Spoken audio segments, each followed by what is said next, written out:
आप सभी का माँ भारती एजुकेशन लर्निंग ऐप पर आप सभी का फिर से स्वागत है। और आज हम शुरू करेंगे आज वही टॉपिक जो कि 1.2 चल रहा है, उसके आगे का पोर्शन। तो चलिएगा, क्वेश्चन है आपका कि अभाज्य गुणनखंड विधि द्वारा एलसीएम और एचसीएफ ज्ञात कीजिए। यह आपके लिए एकदम नई नहीं है, हमने प्रश्न क्रमांक 2 पूरा अभाज्य गुणनखंड विधि के द्वारा किया है, क्योंकि उसमें मेंशन तक आपको किससे करना था, इसलिए हमने उसको अभाज्य गुणनखंड विधि के द्वारा कर दिया। तो मैं आपसे पूछ रहा, स्पेशल बोल दिया है अभाज्य गुणनखंड विधि, तो आप अभाज्य गुणनखंड विधि के द्वारा ही करना है। ठीक है, चलेगा। तो भाई शुरू करते हैं। क्या है अभाज्य गुणनखंड विधि द्वारा? तो वही 12 को लिखा हमने सबसे पहले, 2 से 2 छंकी 12, 2 तिया 6 और 3 एकम 3। क्लियर। फिर किसको लगा दिया हमने भाई? 15 को 15 में लगा दिया, 3 5 15, ठीक है, और 5 एकम 5। फिर किसको लगाया हमने? 21 को। 21 को क्या लिख सकते? 3 7 21 और 7 एकम 7। ऐसा हम पहले कर चुके हैं। क्लियर। अब एक आपने लिख लिया, फिर इसके बाद लिखना है आपको कि 12 बराबर क्या लिखा? 2 गुना 2 गुना 3। क्या लिखा? 2 गुना 2 गुना 3। किसको लिखा? फिर 15 को क्या लिख दिया भाई? 3 गुना 5। फिर किसको लिखा? 21 को 3 गुना 7। क्या लिख दिया? ऐसा हमें क्या चाहिए? एलसीएम। क्या चाहिए? एलसीएम। तो मैंने कहा एलसीएम किसे कहते हैं, या तो आप साथ में यही लिख लीजिएगा। एलसीएम किसे कहेंगे हम? कि जो जिसको प्रसाद डबल बार ना मिली हो, ना कोई टूटना चाहिए, ये कंडीशन है। पहले ये देख लीजिए, कोई 3 ऐसा है कि जो तीनों में है। देखिए ये एक मान ऐसा है 3 जो तीनों जगह है, मतलब 3 लाइन बनी हुई है, तीनों में चेक करना है आपको। क्लियर। पहले आपकी 2 लाइन ही बनी थी तो 2 में चेक कर रहे थे। चलिए गुणा कर दीजिए भाई, 2 गुणा प्रसाद दे दीजिए 2 गुणा 3 को दे दीजिए 3। अब ये 3 दोस्त हो गए, तीनों ने मिलकर बनाया है। ठीक है। फिर इस 3 को देंगे नहीं, हमने बोल दिया इसने प्रसाद ले लिए, तो भाई कोई दिक्कत नहीं, फिर आगे दे दीजिए किसको? 5 को, कोई दिक्कत नहीं। फिर इस 3 को नहीं दोगे क्योंकि आपने बोल दिया हम ले लेंगे, कोई दिक्कत नहीं, तो फिर बार बार डबल क्यों मांग रहे हैं? चलिए देखिए, हो 2 को मिल गया, 2 को मिल गया, तो मिल गया 5 गया 7। क्लियर है। इसका क्या कर देंगे हम? हाँ कर देंगे, या तो इस तरीके से कर दो, 7 5 35, 35 105, 105 210, 210 दूनी 420। अब मैंने गुणा दिया, आप कर सकते हैं 2 दूनी 4, 3 12, 5 60 और 60 गुणित 7 ऐसा कर सकते। 7 की 42, तो क्या जाएगा? 420। समय। अब आगे पूछ रहा एसीएफ। तो एसीएफ क्या है इसका? एसीएफ जो कॉमन है, कॉमन क्या है इनमें? तीनों 3 कॉमन है, बस ये इसका राइट आंसर हो गया, उत्तर हो गया।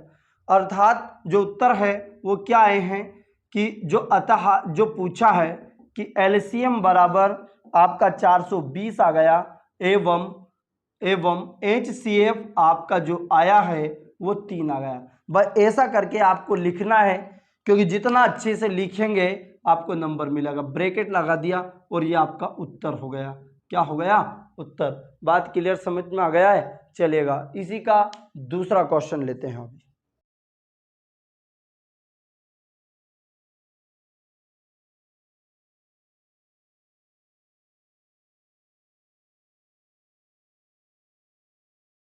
देखिएगा, क्वेश्चन नंबर सेकंड और थर्ड दोनों ले लिए हैं। तो तीसरे का ये है 17 23 और 29। तो 17 ना तो अब 17 का कॉमन आ सकता, ना 23 का आता, ना 29 का। अब अपन इस तरीके से करेंगे तो 17 एकम 17 एक ही बार आ जाएगा। 23 का करेंगे भैया तो 23 एकम 23 ही आ जाएगा। 23 का भाग लगाएंगे, 23 एकम 23 क्यों आ जाएगा? क्योंकि एक अभाज्य संख्या है। 29 का भाग लगाएंगे तो किस में भाई? 29 से, तो 29 एकम 29। कुछ भी आया क्या? नहीं आया। क्यों नहीं आया? क्योंकि एक अभाज्य संख्या है। ठीक है। अब देखिएगा, अब यहां जब हम गुणा करेंगे तो वही 17 को क्या लिख सकते? वही 17। तो 17, अब जब हम एलसीएम निकालेंगे तो कुछ भी कॉमन नहीं है, कुछ भी कॉमन नहीं है, तो सीधा गुणा कर दीजिए। 17 23 और 29, इनका सीधा गुणा करने से हमें आंसर आ जाएगा। एक तो ये तरीका हो गया एचसीएफ। अब एचसीएफ कुछ भी कॉमन नहीं आ रहा है क्या? कि बिल्कुल सर, क्योंकि आप ऐसे लिखोगे, देखिए समझा देता हूं रफ। 17 गुणा 1, 23 गुणा 1 और 29 गुणा 1 लिखोगे, कुछ भी कॉमन नहीं आया, बस एक आया। जिसमें कुछ भी कॉमन ना हो उसका HCF 1 होता है। ये नोट करके लिखना कि जिसमें कुछ भी कॉमन ना हो, या आप ऐसा लिख सकते हैं नोट करके कि अभाज्य संख्याओं का HCF 1 होता है। कितनी भी अभाज्य संख्या आपको दे दे, या लिख दूं कि दो अभाज्य संख्या का HCF 1 होता है। HCF 1 होता है। इसके साथ में आपको कितनी भी अभाज्य संख्या दे दे, उन सभी का HCF 1 ही होता है। तो ये अभाज्य संख्या दी थी तो इसका HCF 1 हो जाएगा। साथ में से अभाज्य संख्या भी यदि है तो उनका भी HCF 1 हो जाएगा। ठीक है, चलिएगा आगे बात करते हैं। HCF कुछ नहीं है तो मतलब क्या निकाल लिया हमने 1। अब LCM किया है इसका सर, तो पहले तो आप यहाँ करके आंसर आएगा, फिर हम यहाँ लिखेंगे HCF। तो HCF तो आ गया 1। LCM में क्या आया, तो आपको गुणा करना है। तो पहले तो हम क्या कर देंगे भैया, 17 गुणा 23, तो 23 गुणा 17 भी लिख सकते हैं। इसको एक तरफ रफ लिख लिया हमने, ये रफ बना लिया हमने। ठीक, तो वही 17 तिया 51 का 1 हासिल 5 हो गया। 17 दूनी 34, 34 और 5 39, 391 हो गया। 391 में फिर किसका गुणा कर देंगे हम, 29 का कर देंगे। किसका गुणा कर देंगे, 29 का, है ना। इस तरीके से कर सकते हैं। देखिए 17 गुणा 23 कर दिया तो 391 हो गया, और जो बचा उसमें 29 का गुणा, तो वही 9 एकम 9, 9 9 81 का 1 हासिल 8 हो गया। 9 दिया 27, 27 और 8 कितना हो गया, 35, ये लिख दिया हमने। फिर हम 2 एकम 2, 2 9 18 का 8 हासिल 1, 2 तिया 6 और 1 7 आ गया। फिर देखिए 9 का 9, 2 और 1 3, 8 5 13 का 3 हासिल 1, 7 3 10 और 1 11, कितना आ गया, 11,339। ये क्या आ गया, इसका LCM। समझ में आ गया। HCF कितना है, 1। ये हो गया आपका हल। क्लियर, समझ में आया। इसी तरीके से आप किसका करेंगे अब अगला, 8 और 9 और 5। चलिए इसको भी चेक कर लेते हैं भैया। 8 9 25, बिल्कुल। 8 को क्या लिख सकते हैं, अब हम डायरेक्ट भी लिख सकते हैं, जरूर नहीं कि आप 8 को ऐसे लिखें कि 8 को लिखा हमने 2, है ना। इस तरीके से भी आप कर सकते हैं, जैसे मैं कर देता हूं। या 8 को लिखा आप इस तरीके से, 2 चुका 8, 2 दूनी 4 और 2 एकम 2 लिख दिया। 9 को लिख दीजिए, 9 को 3 तिया 9 और 3 एकम 3। 25 को लिख दीजिएगा भैया, 5 25 और 5 एकम 5। क्लियर है क्या, समझ में आ गया। अब क्या करेंगे हम, LCM। LCM में वही तरीका, पहले क्या करेंगे, कॉमन है, कॉमन कुछ भी नहीं आ रहा है। कॉमन आ रहा है क्या, नहीं आ रहा है। देखिए ना तो 2 आ रहा है, ना 3 आ रहा है, ना 5 आ रहा है। तो क्या करेंगे, इसको 2 का क्यूब कर सकते हैं, या आप लिख सकते हैं 2 गुणा 2 गुणा 2। फिर क्या लिख सकते हैं, 3 गुणा 3। फिर क्या लिख सकते हैं, 5 गुणा 5। कुछ भी कॉमन आया क्या, नहीं आया। 2 गुणा 2 गुणा 2, 3 गुणा 3 और ये 5 गुणा 5। क्लियर है, चलेगा। अब गुणा कर दो, क्योंकि कॉमन नहीं आया। आप ऐसे भी लिखते, हम हर बार ऐसे लिख रहे थे, पर आपको समझ में आ चुकी है चीजें कि कॉमन नहीं आया, तो आप सीधा गुणा कर दो LCM में। हाँ, कॉमन आता तो दोनों में से हम एक ले लेते, ठीक है, चलेगा। 2 दूनी 4, 4 दूनी 8 कर दिया इस तरीके से, 3 तिया 9 कर दिया, और 5 25। तो देखिए सीधा गुणा हो गया 8 9 25 का। क्यों हो गया, क्योंकि कुछ भी कॉमन नहीं आया था। ठीक है, अब देखिए 9 8 72, 72 गुणित कितना आ गया भाई, 25। ऐसे कर सकते हैं, या आप एक काम कर सकते हैं, 25 नामे की 225 कर सकते हैं, फिर उसमें 8 का गुणा कर सकते हैं। किधर से किधर भी गुणा आप कर सकते हैं, चलेगा। 25 दूनी 50 का 0 हासिल 5, और 25 छक्के 150 और 25 सते 175, 175 ये हो गया 175, और 5 कितना हो गया, 180 ये आ गया। तो LCM कितना आ गया भाई इसका, 1800। क्या ये बात समझ में आ गई है, गुणा करना है। HCF क्या आया सर, तो इसका HCF 1 आएगा। क्यों आएगा 1, क्योंकि इसमें कुछ भी कॉमन नहीं आ रहा है। जब कुछ भी कॉमन ना आए तो समझ लेना कि HCF 1 है। क्लियर है, तो यहां आपने देखा कि HCF और LCM हमने कितने आसान तरीके से कर लिया है, और वो भी अभाज्य गुणनखंड विधि से। वो कैसे कर पाए हैं, क्योंकि आपने क्वेश्चन नंबर 2 को बहुत अच्छे से किया था, इसलिए आप इसको कर पाए। क्लियर है, चलिए अब देख लेते हैं अगला प्रश्न। देखिएगा अगला क्वेश्चन है क्वेश्चन नंबर 4। आपको दिया गया है इसमें कि अब ये जितने भी क्वेश्चन आगे के क्वेश्चन बहुत सरल होते जाएंगे। ठीक है, आपको दिया है HCF की जो 306 और 657 ये दो संख्या है, इसका HCF 9 है, उन्होंने बोल दिया है। दो संख्या 306 और 657 इज इक्वल टू 9 और आगे दिया एलसीएम, तो एलसीएम ज्ञात कीजिए। तो हमें क्या क्या जरूरत है, किसकी जरूरत है, ध्यान समझना कि दिया क्या है, क्योंकि आपको तो पूरा नंबर लिखना है, नंबर लेना है तो भैया पूरा लिखना पड़ेगा। दिया है क्या दिया है, ऐसा लिख दिया हमने, दिया है पहली संख्या कितनी दी है 306, फिर लिख देंगे आप दूसरी संख्या कितना लिख दिया 657, ठीक है। फिर क्या लिखोगे आप बताइए, एचसीएफ आपको दिया गया है 9, ज्ञात क्या करना है एलसीएम, तो यहां लिख दोगे ज्ञात करना है, ऐसा लिख दिया है आपने, या फाइंड इट या फाइंड आउट या क्वेश्चन टिक लगा दीजिएगा। फिर आगे क्या लिखेंगे, हम जानते हैं, क्योंकि क्या जानते हैं आप, हम जानते हैं, वी नाउ दैट, ठीक है। अब देखिए हम जानते हैं कि पहली संख्या एलसीएम या एलसीएम गुणित एचसीएफ बराबर पहली संख्या गुणित दूसरी संख्या, ठीक है। इस तरीके से हमने लिख दिया। भाई एलसीएम कितना आया है ही नहीं, क्या क्या सर ये तो ज्ञात करना है, लिख दीजिए एलसीएम। साथ में एचसीएफ कितना दिया है, एचसीएफ आपको दे दिया 9, एचसीएफ कितना दे दिया है 9। पहली संख्या कितनी दी है 306, दूसरी संख्या कितनी दी है 657।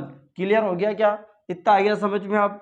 अब देखिए अब क्या करना है आपको कि मान निकालना है एलसीएम का, तो एलसीएम इज इक्वल टू बराबर की जगह बराबर, LCM is equal to 306 into 657 बटे ये गुणे वाली संख्या चली जाती है बटे में। क्लियर हो गया क्या, ये बेसिक में आप अच्छे से कर लेना कि गुणे वाली संख्या बटे में, बटे वाली संख्या गुणे में। इसके बेसिक वीडियो भी डाल दिए गए हैं, तो यदि आपको जब भी मैं बेसिक की बात करता हूं तो कहीं दिक्कत आ रही है कि आज का वीडियो समझ में कम आया, तो उसके पहले उसका बेसिक जरूर देख लीजिएगा, ठीक है।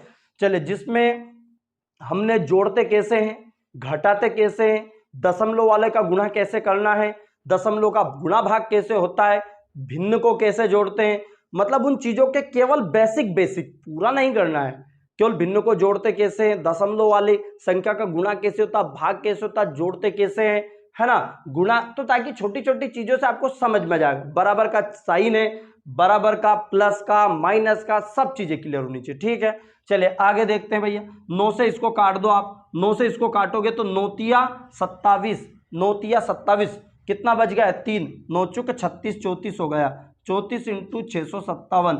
चलिए गुणा कर दीजिए, अब गुणा करने पर कितना आएगा, चलिए मैं एक तरफ वही तरीका रब बना लीजिए भैया, ये रब बना लिया मैंने, तो 657 गुणित कर दिया मैंने 34, ठीक है। 4 सत्ते 28 का 8 हासिल 2, 4 पंजे 20 और 2 22, 22 का 2 हासिल 2 हो चुका भैया, ठीक है। 4 छंग की 24 और 2 26। आगे देखिए 3 सत्ते 21 का 1, 3 सत्ते 21 का 1 हासिल 2, 3 5 15 और 2 17 का 7 हासिल 1, 3 छंग के 18 और 1 19, ये मैंने लिख दिया, ठीक है। चलिएगा आगे जोड़ दीजिए, 8 का 8 ही 8, 2 और 1 3, 7 और 6 13 का 3 हासिल 1, 9 2 11 और 1 12, 12 का 2 हासिल 1, ये हो गया 22, ठीक है। फिर से जोड़ लीजिए, 8 का 8 ही 8, 2 और 1 3, 7 6 13 का 3 हासिल 1, 9 2 11 और 1 12 का 2 हासिल 1, 1 और 1 2, 22,338, ये भी क्या आया हमारा राइट आंसर। देखिए कितना सा क्वेश्चन था, हम करने में तो उसको इतना सा कर देते, पर जब आपके पास पूरा आता है तो आपको पूरा इस तरीके से लिखना है कि आपका जो एग्जामिनर है यानी कि परीक्षक है वो कंफ्यूज हो जाए कि इसके नंबर कहां से काटूं। ऐसा मत लिखिए कि वो कंफ्यूज रहे कि इसको नंबर कहां से दूं, ठीक है, दोनों में अंतर है। उसको कंफ्यूज में डालना है, ऐसा लिखो, ऐसा छाप दो कि ऐसा लगे उसको कि कहां से नंबर काटूं, ऐसा मत लिखना कि उसको लगे कि नंबर कहां से दूं। कंडीशन दोनों आपके पास है, जो आप सिलेक्ट करना चाहते हैं उसको सिलेक्ट कर लीजिएगा। चलिए अगला क्वेश्चन ले लेते हैं। चलिए क्वेश्चन नंबर 5 है 1.2 का, उसमें दिया है कि 6 की पावर n पूरा लिया है कि आपको दिया गया है कि जांच कीजिए कि किसी प्राकृत संख्या क्या 6 की पावर n 0 पर समाप्त हो सकती है, और जहां n एक प्राकृत संख्या है। क्या लिखा है, हाईलाइट इसको करना है कि ये जो n है ये प्राकृत संख्या है। क्या भैया, प्राकृत संख्या। एक्चुअली में सबसे पहले आपको प्राकृत संख्या पता होना चाहिए। यहाँ पूरी चीजें हम क्लियर करेंगे कि 6 की पावर n क्या 0 पर समाप्त हो सकती है। पहले पूरा बेसिक देखेंगे, फिर उसकी थ्योरी को भी हम बहुत अच्छे से लिखेंगे। ठीक है भाई, सबसे पहले देखें कि जो n है ये रफ बनाया मैंने, और ये n एक प्राकृत संख्या है, बोल रहा है n, तो n इज इक्वल टू 1 2 3 4 और इन्फिनिटिव तक।